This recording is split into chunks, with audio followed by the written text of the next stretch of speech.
Hello everybody, welcome back once again to another leveling guide for the Final Fantasy VI Pixel Remaster. This time we are going to take care of Edgar.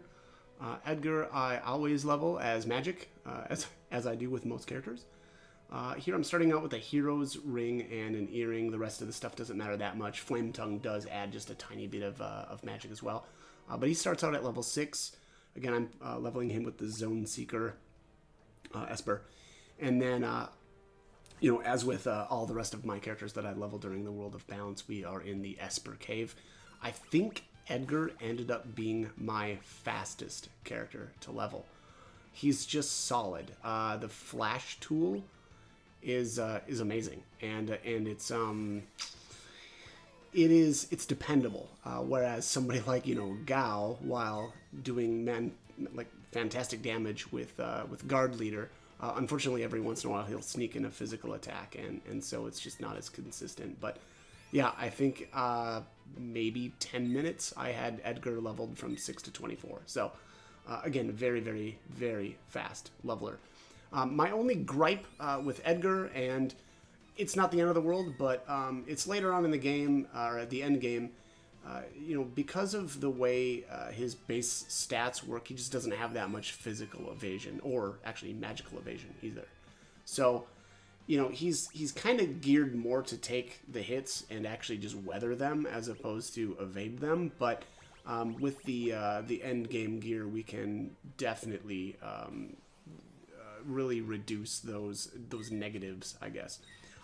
Here, actually, also, now that I'm kind of looking back, I don't know that it really mattered here, but I could have done something similar that I did in the World of Ruin, in that I could have brought in one extra character here to basically just, you know, lay there dead with a couple of relics, like the Alarm Earring and the Gale Hairpin. But that said, it doesn't matter that much, because with Vanish we're able to avoid all damage here whatsoever. So, you know, not the end of the world, but one of those deals that I think that I probably should have done. It's nice, though, to every once in a while just get a preemptive instead of, you know, the back attack where you're starting with no ATB gauge filled at all. But, all right, anyways, here's my setup, or my stats here at level 24. I don't know, though, if that is with the Flame Tongue unequipped. This should be, though. So 65 magic, 30 agility, 39 strength. Again, I didn't touch strength or stamina. But yeah. So this is level 24. Yeah, look at that, 4 evasion and 1 magic evasion. Literally, I think he's literally the worst. He has the worst evasion stats of all the characters in the game. Excuse me. But anyways, alright, so for leveling in the World of Ruin, you want the Lightbringer and the Paladin Shield. That is going to do the vast majority of his defense, or going to be the vast majority of his defensive stats. Here I do go with the Mirage Vest. The Green Beret also adds that extra 10 evasion. I go Soul of Themasia Celestriad at first, and then once I've built up my magic a little bit more, then I'll take the Soul of Themasia off usually, and put the Growth Egg on him. And then that means, you know, we'll just, yeah, I won't be able to double cast the Ultima, but I'll be able to, you know, get double experience for these battles. And with enough magic, I think that's very viable, and I think I would rather do that. So here I've got my my leveling helper Mogwith as usual. He is going to carry the Alarm Earring and the Gale Hairpin. I think that this is very useful for the World of Ruin. It's just going to be, you know, it's going to increase our odds of getting the preemptives, and it's going to avoid any sort of pincers, no side attacks, none of that stuff. So, again, I think that that's very, very useful. And then, you know, we're going to, basically what I do here is I start at 24, and we're going to bump up that magic stat up to 110. Again, and I've brought this up in the other character leveling guides that I've done. As of right now, there seems to be a bug where you can't go over 128 magic. In prior versions of the game, that was the case, but it's looking like that's not the case right now.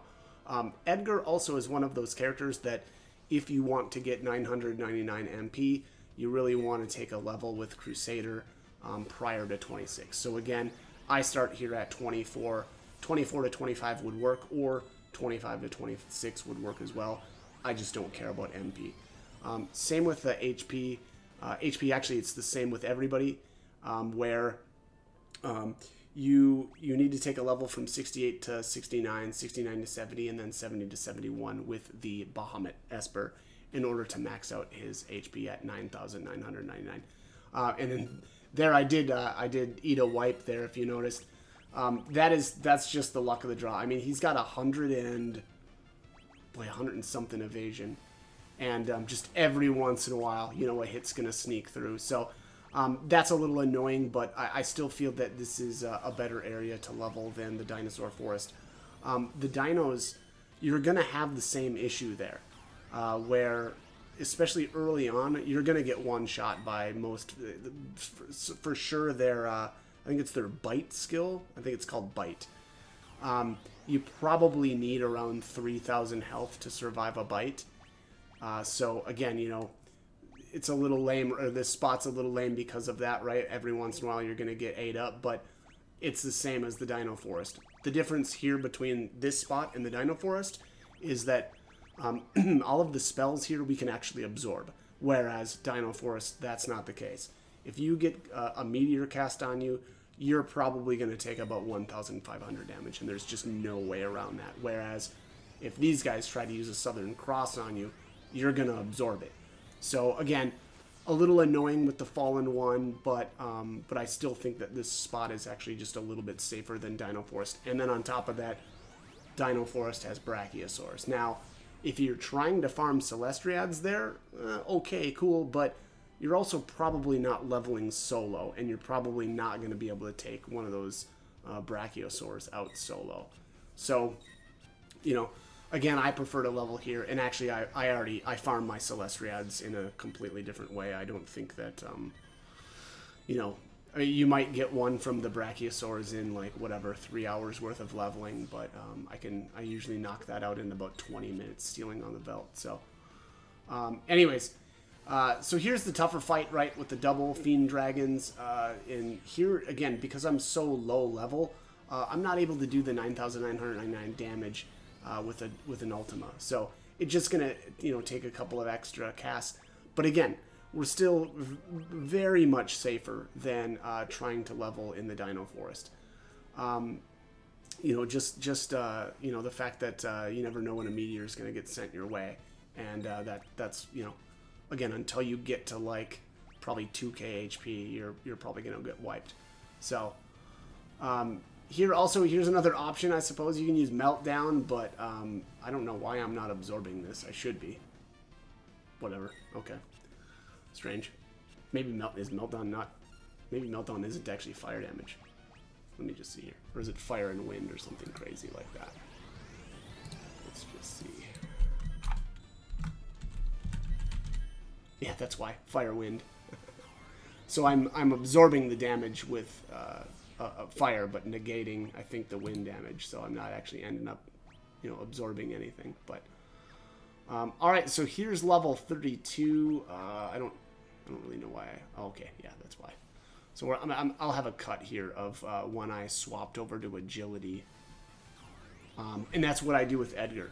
So, you know, your choice on if you want to build strength after magic, or if you don't want to do magic at all and you want to start strength, you know, again, completely your choice. I do not do that, though. I use Flash. I mean, Flash is my jam. But yeah, all right, so there's 111 magic at level 47. So this is where I swap over to agility, and then I just take agility all the way up to 99.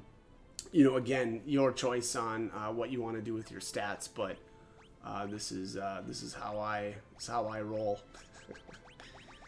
Yeah, get that green beret back on, and then here, I'm not sure if I decided to do.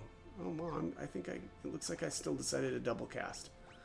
At some point, though, I do swap over, and I don't know why I wouldn't do that already. Oh yeah. I have the Golem equipped right now. I did not level with Golem, by the way. But here is the level 99 stats. Again, still the 39 strength, all the way up to 82 agility, and then 111 magic. Again, this is the way I like to do it. Obviously, he's short 4 MP there, so up to you if you want to blow a level on maxing out his MP, and then 9,797 HP, which again you would need to blow 3 levels with Bahamut to max that out. So a total of 4 lost levels if you wanted to go max HP MP. So what you'd be at. Well, if I built the same way, it would be 78 agility and 111 magic. So, but again, not something that I bother doing. I'm just not concerned about those couple extra HP and MP stats. But that is it for Edgar. I love him. He's one of my favorite characters in the game. Flash is amazing. Chainsaw is good early game. Debilitator is amazing. It always kind of blows my mind when you stick like a fire weakness on something that's actually supposed to absorb it. So that's always fun. But all right, that is all I've got for this one. As always, hope the guide was helpful and hope you join me for more videos. Thanks for watching.